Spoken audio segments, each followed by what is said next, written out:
and this is my AE 2610 digital sampling lab presentation. Because many experiments involve physical parameters or variables which fluctuate with time, they must be generalized as a waveform function instead of steady values. An example of this in an aerospace engineering context may be turbulent flow over an airfoil test section, or the bending and twisting of helicopter blades as they rotate. To analyze this behavior, we use a digital acquisition system, or DAC for short, which converts physical signals into digital data, which can be processed and stored. This lab examines the implementation of these types of systems and the use of sampling theory to analyze and interpret a variety of signals. The DAC sends the information it reads to a software on a computer, which can be recorded and analyzed. In this lab, we use two different methods of information input to the DAC.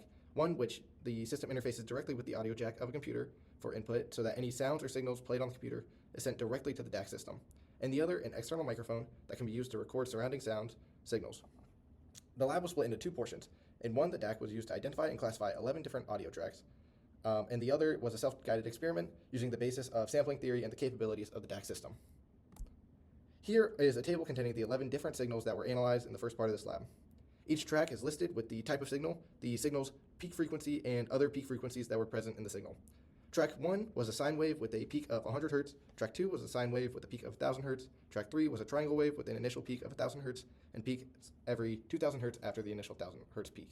Track 4 was a square wave with a fundamental frequency of 1,000 Hz and diminishing peaks at every 1,000 Hz following. Track 5 was a sine wave with a peak of 3,000 Hz. Track 6 was a ramp wave with a peak of 1,000 Hz and harmonics at every multiple of 1,000 Hz. Track 7 was a noisy sine wave with a peak of 1,000 Hz. Track 8 was a noisy triangle wave with a peak of 1,000 Hz. Track 9 was a sum of sine waves with peaks at 100, 1,000, and 10,000 Hz. Track 10 was the product of two sine waves with peaks at 900 and 1,100 Hz.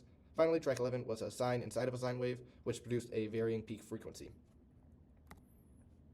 These 11 tracks exhibited an array of interesting behaviors to sampling theory. For instance, track 10, which was the product of two sines, had an observed wave period of 0.001 seconds, which corresponds to a frequency of 1,000 Hz. This is the average of the two sine waves which it is composed of. The triangle wave similarly exhibited a period of 1,000 Hz. This track shows peaks at odd multiples of this frequency. The final complex behavior we observed was the square waves exhibit a higher power than the triangle waves, and this is just because they simply stay at their maximum voltage for a longer period. Quantization error was observed by decreasing the volume of the signal input of the square waves, which in turn decreased the amplitude and rounded the quarters of the resulting signal, introducing the error. Sampling rate and record duration was shown to have a direct impact on the resolution of the data and must be considered as well. Aliasing occurs when the sampling rate is too slow to accurately measure a given signal. For the three sine wave signal, a sampling frequency of at least 20,000 Hz was required to show the signal accurately. Noise is a feature of signals which may introduce error to a record.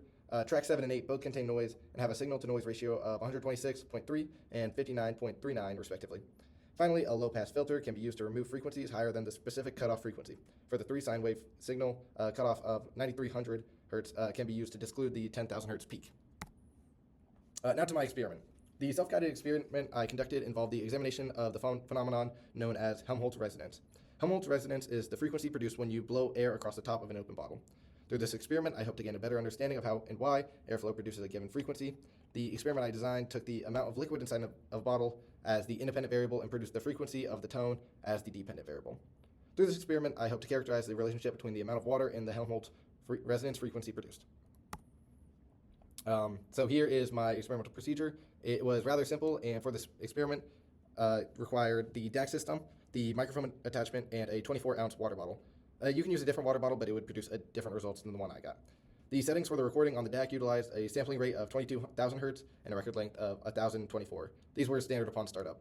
Starting with an empty bottle, holding the microphone 5 inches away from my mouth, I blew across the opening of the bottle and click saved and then disabled save.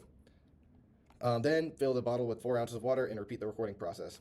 With the bottle I was using, I repeated this 6 times from empty until the bottle contained 20 ounces of water, giving 6 distinct points of data. The results of my experiment are shown to the right. As the volume of water increased or the volume of air in the bottle decreased, the frequency peak also increased. This corresponds to a lower pitch frequency when the bottle was empty and a higher pitch frequency when it was more full. As shown, the relationship was highly linear with an R-squared value of 0.9762. Although we are using a full volume as the independent variable, it is more dependent on the volume of air inside of the bottle that impacts the Helmholtz frequency, as shown by previous literature. It is also worth noting that the data is specific to the bottle I was using, as previously described, and attempting this with a different size or shape bottle will produce similar but different results. Finally, there were a variety of sources of errors that could arise during this experiment. For only one, for my experiment, I only used one trial for each volume level. If I were to do this experiment again, I would have taken at least 3 points of data to ensure accuracy. Additionally, as was investigated at the beginning of week 3 lab, the microphone produces results that differ from the more accurate audio jack with a range of relative power responses from 0.0947 to 2.12957. This means that for some signals, the microphone provided a much weaker reading, and for others, it provided a more powerful reading. Additionally, some variations in the distance of the microphone from the top of the bottle and sources of sound may have introduced some error or variation in the results, or the speed of air blown across the top of the bottle may have introduced error as well.